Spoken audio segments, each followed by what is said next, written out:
The others are afraid to does. ఓకేనా. So simple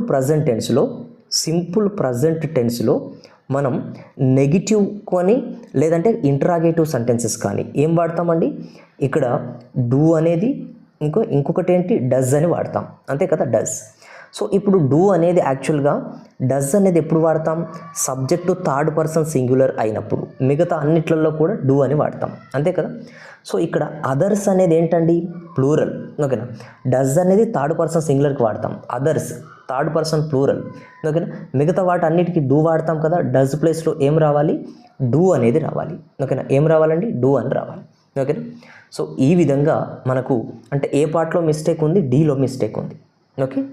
so I hope it is clear అండి. ఓకేనా. So ఈ విధంగా మనకు క్వశ్చన్స్ రావడానికి ఛాన్సెస్ ఉంటాయి. జస్ట్ 3 క్వశ్చన్స్ ఎక్స్ప్లెయిన్ చేస్తాను. ఇప్పటికి కూడా ఎలాంటి డౌట్ అయినా ఉండేది ఉంటే మీరు కామెంట్ సెక్షన్లో